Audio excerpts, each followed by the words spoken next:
நான் உங்களுக்கு எந்த மாதிரி ஒரு மூவியை கொண்டு வந்திருக்கேன்னா, யாருமே எதிர்பார்க்காத பல ட்விஸ்ட் கொடுத்த ஒரு மூவியை தான் இன்னைக்கு நான் உங்களுக்காக கொண்டு வந்திருக்கேன். இந்த கதையோட ஒன்லைன் என்னன்னா, செய்யாத தப்புக்காக ஒரு பையன் மேல போட்ட மிகப்பெரிய ஒரு போக்சோ கேஸ்ல இருந்து அந்த பையன் தப்பிச்சானா இல்லையா, இல்ல அந்த கேஸுக்குள்ள மாட்டிக்கிட்டானா அப்படிங்கறத கதையோட எண்ட்ல கண்டிப்பா உங்களுக்கு தெரியும். வாங்க கதைக்குள்ள போலாம். ஆரம்பத்துல ஒரு பொண்ணு ஒரு பிராங்க் பண்றதுக்காக ஒரு பையனுக்கு கால் பண்றா.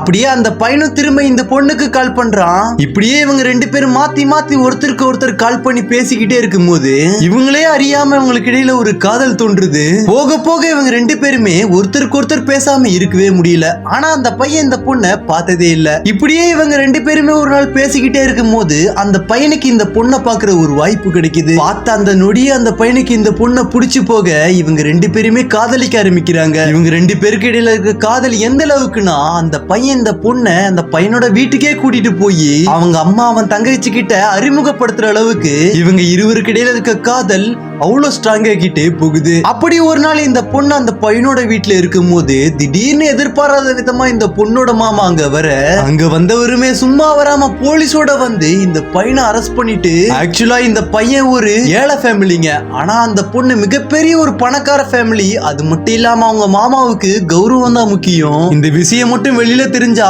தன்னோட கௌரவம் ஃபுல்லா குறைஞ்சு போயிடும் எண்ணத்தோட அவன் இந்த பையன் மேல பல பிரிவுகள்ல கேஸ போட்டு போக்சோங்கிற ஒரு கேஸையும் போட்டு அந்த பையனை வாழ்நாள் முழுக்க வெளியில வராத அளவுக்கு பண்ணலாங்கிறது தான் இவனோட ஐடியா. ஆனா அந்த பையனோட குடும்பம் ரொம்ப ஏழைங்கிறனால எவ்வளவுதான் இவங்க கிட்ட கெஞ்சி பார்த்தாலும் கொஞ்சம் கூட இறக்க குணமே இல்லாத இவன் மிகப்பெரிய ஒரு வக்கீல் மூலியமா அந்த பையன் மேல இருக்க போக்சோங்கிற கேஸ வலுவாக்கி அந்த பையன் வெளியிலே வர முடியாத அளவுக்கு பண்ணலாம்னு பாக்குறான். ஆனா அந்த பையனோட அண்ணன் ஒரு வக்கீல் கிட்ட போறான். ஆனா அந்த வக்கீலுமே பார்த்தா இந்த பொண்ணோட மாமா கிட்டே பணத்தை வாங்கிட்டு அந்த பையனுக்காக வாதாடாம இவங்களுக்காக வாதாடுற மாதிரி வாதாடிட்டு இருக்கான். ஒரு கட்டத்துல பார்த்தா அந்த பையன் மேல இருக்க அந்த போக்சோங்கிற கேஸ் உறுதி செய்யற விதமா அந்த பையனுக்காக தீர்ப்பு வழங்குற நாளையுமே வெளியிடுறாங்க. ஆனா இந்த பையனோட அண்ணன் எப்படியாவது தன்னோட தம்பியை வெளியே கொண்டு வரலான்னு பார்க்கும் போதுதான் மோகன்கிற மிகப்பெரிய ஒரு வக்கீல பத்தி தெரிய வருது. அவர் பார்க்க போனா அவரோட அசிஸ்டன்ட் தேஜாங்கிற ஒருத்தர் தான் இவங்கனால பார்க்க முடிஞ்சிச்சு. மோகன் சாரை இவங்கனால கடைசி வரையும் பார்க்க முடியல.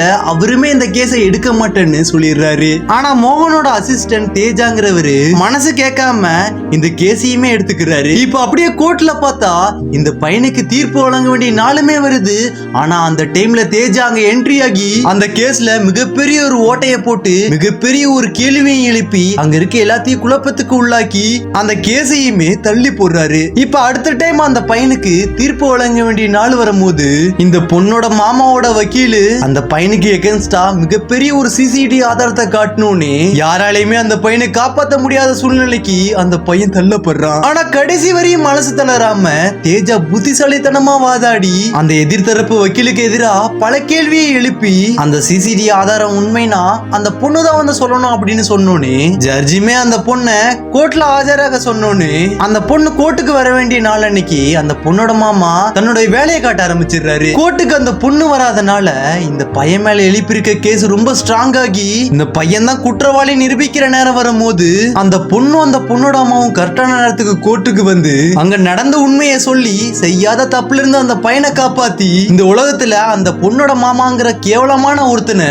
அவனுக்கு தண்டனை வாங்கி கொடுத்து இந்த பையனையுமே காப்பாத்தி இருப்பா அந்த பொண்ணு. ஒரு வழியா செய்யாத தப்புல இருந்து அந்த பையன் வெளியில வந்ததுக்கு அப்புறம் தேஜாங்கிற வக்கீல கட்டி பிடிச்சி நீங்க பண்ண உதவி நான் கடைசி வரைக்கும் மறக்க மாட்டேன்னு சொல்லி தன்னோட நன்றியுமே தெரிவிச்சிருப்பான் அந்த பையன். இன்னமும் இந்த உலகத்துல இந்த மாதிரி பொய்யான போக்சோ கேஸுகளை போட்டு பல நல்லவங்க இன்னைக்கு தண்டிக்கப்படுறாங்க. தப்பு செய்யாத நீங்க என்னைக்குமே பயப்படாதீங்க. கடைசி வரைக்கும் போராடி இந்த பையன் மாதிரி நீங்களும் நிரபராதிங்கிற ஒரு பட்டத்தோட வெளியில வாங்க. நான் பண்ண இந்த படத்தோட எக்ஸ்பிளைனோட கருத்தை இந்த கமெண்ட் பாக்ஸ்ல சொல்லிட்டு போங்க.